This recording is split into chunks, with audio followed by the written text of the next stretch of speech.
Hi, hello. Welcome to the episode of Isaiah's Newsstand. It's your host, Isaiah Edwards. The date is May the 16th, 2025. Hopefully, this episode finds you well, in good spirits, and high hopes. As for me, I'm doing pretty good. Happy Friday to you. Hopefully this episode gives you that good Friday feeling, even if you're not listening to it on a Friday. As for me, my Friday vibes were nice. They were tight. Even got to try new food, which was nice. But yeah, we got up, got to work. Work was looking pretty ho-hum, nothing major, nothing massive, so we love that. Overall, it stayed that way. Wasn't too busy, wasn't too pressing, which we like. But on my first break, I was drinking my little coffee as I do, and one of my coworkers, they called me over. They're like, "Oh, you want some food?" And I'm like, "Yeah, I do." And they're like, "Come here." And so, there was, this group of people. They had this like big bag, and I've seen them at this, like every day. But it was this bag of what I thought might have been like some kind of rice. I never really knew what they were eating. Um, but she proceeds to get me this cup of it, and it's like this rice medley. It was like spiced, really seasoned. You could tell like they had added some like kind of fresh ingredients, hence like I think the bag. And it might have just been like a almost like a DIY, like do at home kind of thing. I don't know. But it was very yummy, and it was super spicy because like they had even asked me, they're like, "Oh, you like Nepali food?" And I'm like, "Yes, I do." And the person who called me over, like, spicy, you like it spicy, right? And I'm like, "Yes, I do." So proceed to have this whole cup of it. By the way, I have a cup of coffee, and I have this thing in a cup, this little recipe. And I'm eating it, and I just started sweating. And I love that. I was so happy. It was so yummy. It tasted like almost like a Chex Mix kind of situation almost in terms of like the texture profile that I'm getting here. Um and I was just immediately curious like what this was because it was just so yummy. And like I said, I think they mixed in like some like fresh like veggies and stuff like that. There might have been some kind of like maybe even an egg situation that was in there. I don't know. It was great. It was yummy. And so I was too shy to go back and ask, and I didn't get a chance to ask my friend who called me over later. So I went and just Googled what I thought this was, and I think I found it just by looking at it and kind of doing some comparison. Um, but I believe it's called chapati. Chapati is a popular and beloved street food in Nepal, known for its tangy, spicy, and crunchy flavors. It's a vibrant mix of puff rice, noodles, and various savory ingredients, offering a quick and satisfying snack enjoyed by people of all ages throughout the country. So I think the version I had didn't have any noodles because I did see versions that had like a dry noodle situation, maybe even some that had chickpea, but I don't think this one did. I think this was just mostly a puff rice, then like just like various kind of like vegetable stuff. I don't know, but it was good. It was yummy. Definitely. If I they asked me if I wanted some more, but like they had offered it to me at the end of my first break, so I was like, no. And then also I just didn't want to eat more. Y'all know I had to Google this once I figured out what it was to figure like how many calories it was, and I was like, okay, yeah, one cup was fine. One cup was more than enough. But yes, that was a cool way to start off my day, eating some new food. But yeah, after work, we went to the gym.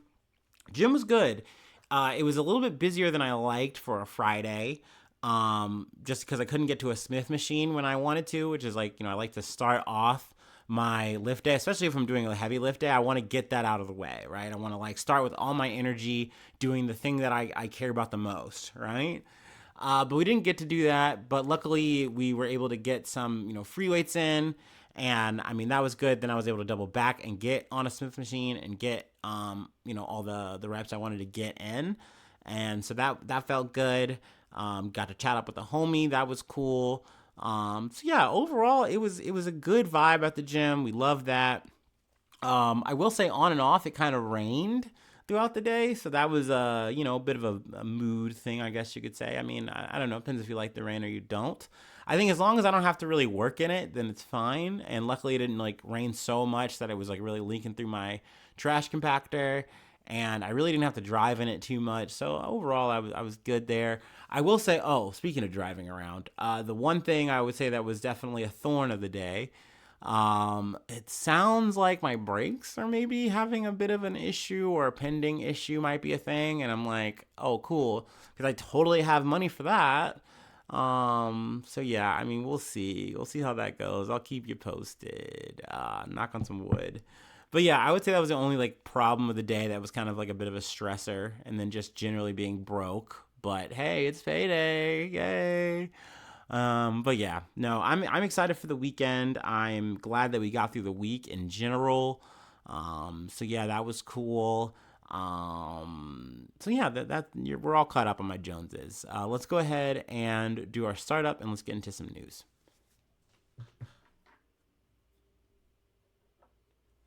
Ooh, and I will say we're finally getting some warmer weather, like in the 80s. So that's nice. It's nice to like bust out the shorts and really keep them out. You know what I mean? That feels good.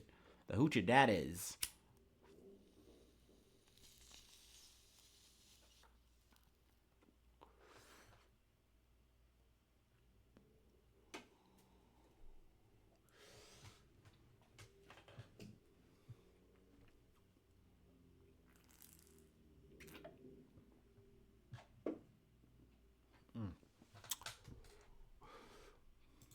All right, Arun. Our first story comes from NBC News. New Jersey transit engineer strike potentially affecting 350,000 commuters. Members of the Railroad Engineers Union for New Jersey Transit went on strike at 12:01 a.m. Friday, crippling a system that nearly 100,000 people rely on, officials said. The system serves a total of 350,000 riders who may also feel the strike's impact. The Brotherhood of Locomotive Engineers and Trainmen, or the BLET, said that its 450 members in New Jersey Transit were walking off the job right after midnight in a dispute over pay, bringing the nation's third largest transit system to a standstill. Around an hour before that deadline, Governor Phil Murphy and New Jersey Transit President Chris Kaluri told reporters that they wanted a fair deal for the union. Now, I love this setup here. What a 1-2 punch we're about to fucking like see here, because they say, "Oh yeah, we want a fair deal for the union," but they also said they could not agree to a preferential deal that would cause the other unions in the transit system to demand the same, which Murphy said would cost hundreds of millions of dollars. So it's like, hey man, yeah, we would love to get you the what you deserve. Which is there's a highlighted portion that I have down here later, where one of the union members is saying, "Hey, it's been 6 years since I've got a fucking raise." I'm adding the fucking there. Um, so I mean, like, this is this thing that they're really like, this is a linchpin for us. This is a big focus for us.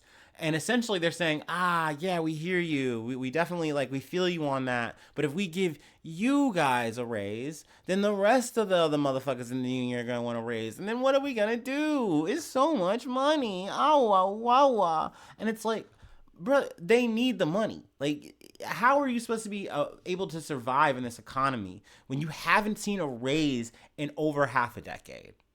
Like, make that make fucking sense. Make them, and then your excuse is something so weak like that, and then to turn it on the fucking union in and of itself, like it's just like a small group of people who are being obstinate and trying to like ruin things for the whole fucking, all of New Jersey or whatever. Like, that's not fair. Like, it's just not. But this is the tactics that the people in power use to groups of people who are fighting for what they deserve, their fair fucking rights, their right to live, to right to be able to say, hey, I want to do my job and be able to have that provide for myself and my family. Like, that shouldn't be something that you have to fight tooth and nail over with. That shouldn't be something that you should be villainized for. But here we are. Let's see. I'm gonna do a little bit of scrolling ahead. Yeah, this is kind of part of the quote I wanted to say. Murphy said that Kaluri and the BLET representative shook hands in March on a deal that would give New Jersey Transit locomotive engineers almost the same hourly wage as Long Island Railroad engineers. But now, just a couple of months later, a small handful of local locomotive engineers have walked off the job and shut down our entire transit system, Murphy said, adding that it is a mess of their own making and a slap in the face to of every commuter and worker who relies on New Jersey Transit. So essentially, like, they are villainizing the people who are saying, "Hey, man, this money isn't enough." Like, once again, we haven't been compensated in 6 fucking years properly. Not to mention, I'm sure what we're agreeing to is not really going to be enough for even barely even now, let alone years in the future. And you're acting like we're the villains, that we're the bad guys here. And you're and also the defense is like, well, we're so strapped for cash, you know, as a state, like we'd have no other choice but to raise the price on commuters to raise tax paying money. And like my response to that is like, motherfucker, y'all's gonna do that shit one way or another. You won't find a reason. Like, let's face it, you know, kind of taking a little bit of an aside here. We talked about tariffs and shit like this a lot, shit like that a lot on the pod. I feel like something I haven't really brought up that is like a sneaking suspicion for me, that a lot of these companies are going to take advantage of this shit one way or another, right? Because yeah, we're gonna take a hurt and we can only take so much pain. Owie, we need to make a profit, you know. Ooh, ew, ow, ooh, ee. Anyway, we have to charge you a lot more money on all these goods. And it's like, okay, but didn't he do some of the deals and things are gonna, I know, but it's still too much. Like, literally Walmart came out in an interview and was like saying that, some like CEO or whatever, coming out with this blah, blah bullshit. It's like, bro, y'all gonna do okay. Y'all gonna be all right. It's so painful. These tears hurt so much. And it's like, I mean, sure, I agree with you. This shit is dumb. But once again, I always think that this is just an advantage by these companies and places to just take advantage.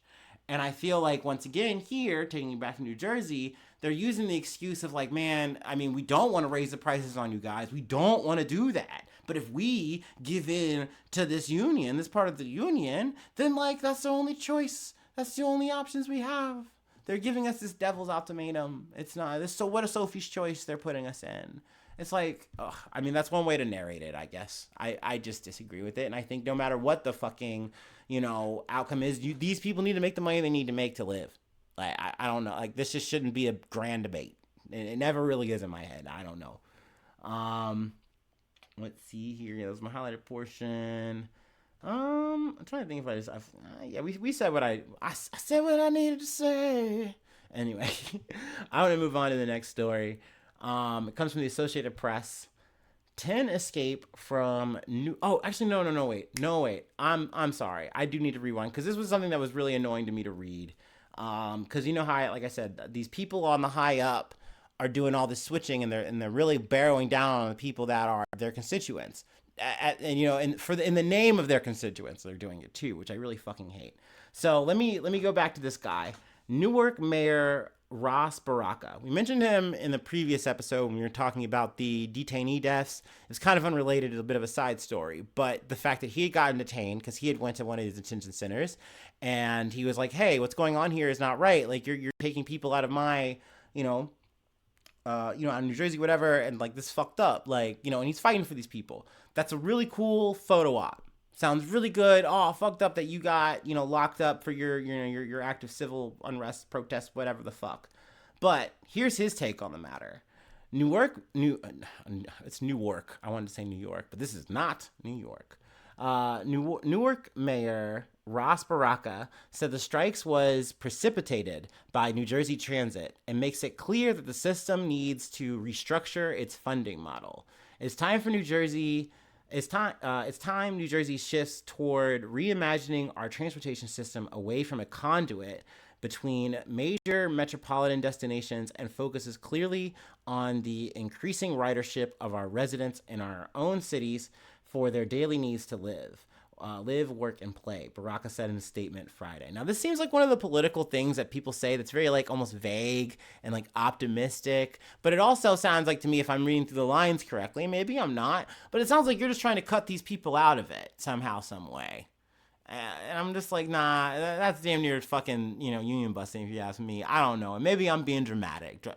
Dramatic? I don't know. But like, fuck this dude. Fuck him for that. I'm just gonna say tomato to that man. Boo. So yeah, man. Y'all know I'm standing with the unions on that shit. I always am. I always will. Because at the end of the day, them fighting for those things, exactly what that guy said. Well, if we had to do it for you, we'd have to do it for all of them. Good. That's what you should have to do. Everyone should be making more money right now. It's the one thing we all fucking need. Like, come on. So yeah, y'all already know how I feel about that. I wanted to get that last part in. It was important. Anyway, let's move on. From the Associated Press, 10 escape from New Orleans jail through hole in cell wall while lone guard left to get food.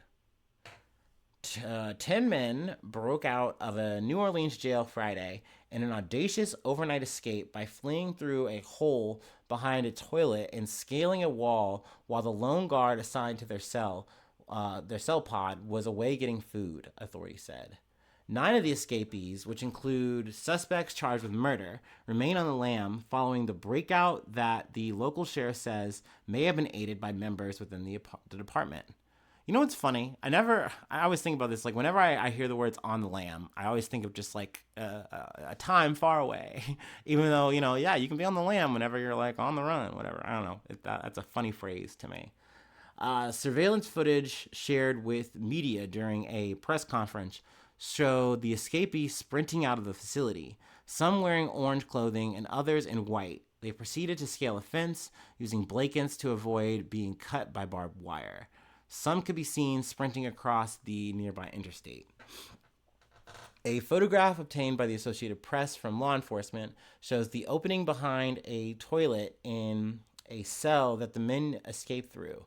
Above the hole are scrawled messages that include "too easy, LOL." Also worth noting that it's T-O, not T-O-O. But hey, it doesn't matter. You're laughing all the way out of the fucking prison, so whatever. Or jail, whatever. I don't know. I'm sure I'm using the wrong verbiage there. Whatever. With an arrow pointing at the gap. The absence of the 10 men, who also utilized facility deficiencies that officials have long complained about in their escape, went unnoticed for hours. It was not until a routine morning head count, more than 7 hours after the men fled the facility, that law enforcement learned of the escape. Officials from the sheriff's office say there was no deputy physically at the pod where the fugitives had been held.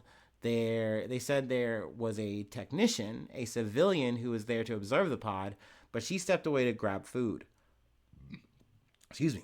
Soon after the escape, one of the men, Kendall Miles, 20, was apprehended after a brief foot chase through the French Quarter. He had previously escaped twice from juvenile detention centers. Let's see. Orleans Parish Sheriff Susan Hudson said the men were able to get out of the Orleans Justice Center because of defective locks. Hudson said she has continuously raised concerns about the locks to officials, and as recently as this week advocated for money to fix the ailing infrastructure. Just kind of making a pause here. It definitely seems like the two biggest reasons how and why these guys were able to make their escape was the lack of fucking infrastructure. Like that, like clearly this shit is just there are gaps, there are holes here. And then 2, the staffing. You seemingly do not have enough people to look after and actually have a full actual ward on these people. So, they were able to like, just open the doors, like just like shove them open. And then, hey, when no one was like fucking looking, they're out to get food, BRB. They're like, LOL, bye. And they're on the run. So, I mean, though I do like covering breakouts, obviously I'm not rooting for, any of them. I get that this is like a scary time, especially for people who have like testified in the case, especially if we're talking like a murder, someone who's involved in like a battery, it's just no good. They go through the names of some of the people. I'm not really trying to get into the guts of the details there if you'd like to read them. But I will definitely keep us posted on any more apprehensions. Another thing that I wanted to kind of note about this is, and I'm sure I've said this before, I vaguely recall having this rant before, about how it always, for some dumb reason, because I'm just a weirdo, I'm just not keeping up with the times, Or maybe it's just my location. I'm always surprised at like how effective American surveillance is. I always think that that's more of like a European, specifically I'm talking like UK or China. And maybe that's just good old propaganda doing its damnedest on my brain. I don't know. But then I'm reminded in so many situations, especially in like heavily dense metropolitan areas, any kind of like very regulated or controlled private area, there's tons of surveillance. It's just not really being applied in a way that's like, oh yeah, we used it here, and blah blah blah. But I mean, they said they use facial recognition and the shit to like track these guys down. So I mean, I don't want to say the word is not impressive because it definitely gives me Minority Report vibes. It gives me dystopian vibes. I don't like that. I mean, cool that this is used in a way to quote unquote keep us safe.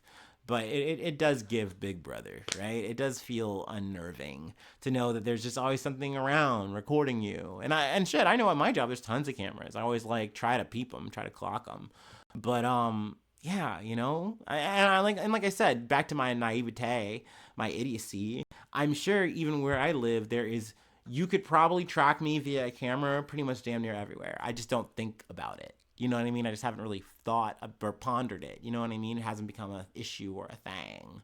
But yeah, even down to like the photo shit when you're like driving, I hate that. Like the idea of like you potentially running a light and they just like take a photo of it and they mail you the ticket. Fucking whack. Fucking ugly. Hate that shit. Boo. Anyway, I'm done railing against technology in the future and shitty fucking jails. Anyway, let's move on. Speaking of the prison system, someone's going to be going to prison for some time. From the Independent. Salman Rushdie attacker sentenced to 25 years for frenzied stabbing at lecture that left author blind in one eye.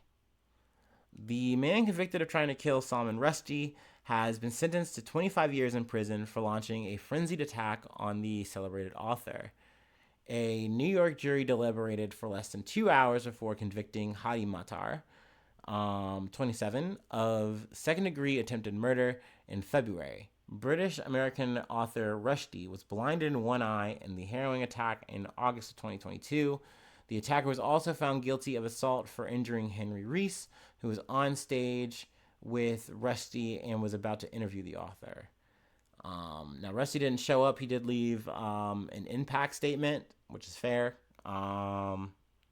Let's see here. Also, Matar received 7 years for wounding Reese, who sustained a gash above his left eye that required stitches. The sentences must run concurrently because both victims were injured in the same event, District Attorney Jason Smith said. There's more details here, but we've covered the story pretty extensively. I don't really want to get into the weeds about it. It's kind of a closing of it. So, I mean, it is kind of is what it is. Rushdie is going to be making another book. So, I mean, hey, hell yeah, you gotta, flip it. The memoir is going to be called Knife, or the attack is the subject of Rushdie's memoir, Knife, Mediation or Meditations After an Attempted Murder. So yeah, I mean, good for him in that regard, but obviously really fucked up that he had to go through this shit just for writing a book. That's really all it was. And a book that pissed people off so much that they issued a fatwa against him. And then finally this guy was like, oh yeah, I'm going to fucking do it. And that didn't accomplish anything, dude. Like, yeah. But yeah, like I said, I mean, there's details here. The public defender was, I don't know, man. I don't want to talk shit, on PDs, but I don't know. I don't feel like he launched the best defense. And I mean, I'm sure this is like, you're really fighting on your back in a hole here, but yeah, we have one more story I wanted to cover, but let's take our last break and we'll go ahead and close it out. I need to get some water in me, maybe some other things. And then we'll finish this off.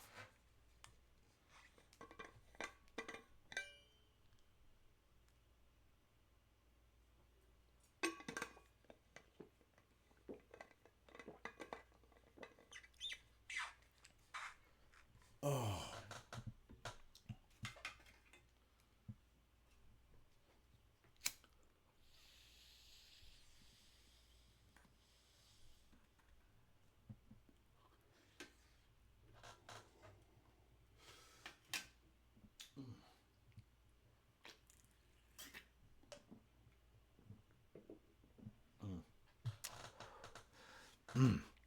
Thank you for your patience. Thank you for waiting. I'm gonna give you guys a little treat story about how I am still very fat and very dumb. So past couple days, back to back for dinner. One we had the soup. Last night we had chicken and rice. We're so back, so yummy. Um, Perhaps both these dishes I failed to mention, maybe too yummy. And you ever have this situation where you're just like, maybe you're thinking about something. Maybe you're just, you're chewing the cud. You're on some cow shit. You're not really thinking. You're just like eating and mulling things over. Whatever the situation, whatever the flavor. And perhaps maybe one time you bite the inside of your cheek really hard and it's like, ow, ow, wow. Okay, well, that's going to make the soup experience so much better. And then the next day, lessons unlearned, you maybe get a little too distracted. You're thinking about a bad conversation and how you fumbled the bag, how we're so cooked, chat. And you're thinking about it, and then ow, you bite your lip, and it's like, damn, I'm still loving this chicken and rice right now. It's still rocking my world. Perhaps maybe too much. I've hurt myself rocking so hard. It's headbanger ball over here. That's been me past 48 hours. It's been a struggle. I'm hoping that I don't do a hat trick and like, I don't know, like I don't want to chip a tooth, I don't want to bite my tongue. I've done that before, So I mean, hey, am I alone here? Am I the only one? No. Anyway, let's get into it. Let's talk Magna Carta from NBC News. Harvard's cheap copy of the Magna Carta turned out to be from the year 1300. Apparently, it's a banger year. Harvard University for decades assumed it had a cheap copy of the Magna Carta in its collection, a stained and faded document it had purchased for less than $30. But two researchers have concluded it has something much more valuable, a rare version from the 1300, issued by Britain's King Edward I. Wow. The original Magna Carta, established in 1215, the principle that the king is subject to the law, and it has formed the basis of constitutions globally. There are 4 copies of the original, and until now, they were only believed to be only 6 copies of the 1300 version. My reaction was one of amazement and, in a way, awe that I should have managed to find a previously unknown Magna Carta, said David Carpenter, a professor of medieval history at King's College London. He was searching the Harvard Law School Library website in December 2023 when he found the digitized document. First, I found one of the most rare documents and the most significant documents in the world constitutional history, Carpenter said. But secondly, of course, it was an astonishment that Harvard had been sitting on it for all these years without realizing what it was. Carpenter teamed up with Nicholas Vincent, a professor of medieval history at Britain's University of East Anglia, to confirm the authenticity of Harvard's document. Comparing it to the 6 other copies of the 1300, Carpenter found the dimensions matched up. He and Vincent then turned to images Harvard librarians created using ultraviolet light and spectral imaging. The technology helps scholars see details on faded documents that are not visible to the human eye. That allowed them to compare the text word for word, as well as the handwriting, which include a large capital E at the start of Edwardus, and elongated letters in the first line. After the 1215 original printed by King John, 5 other editions were written in the following decades, until 1300, the last time the full document was set out and authorized by the King's seal.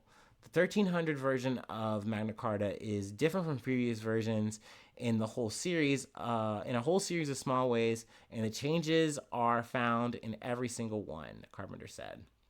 Let me get to my highlighted portion here. Its tattered and faded copy of the Magna Carta is worth millions of dollars, Carpenter estimated, though Harvard has no plans to sell it. A 1297 version of the Magna Carta sold at auction in 2007 for $21.3 million, y'all. That's so much money. And they got it for cheap. They got it for 30 bucks. They had purchased it from a London book dealer for 2750 at the time. It was wrongly dated as being made in 1327. So people just thought it was like a knockoff of the knockoff.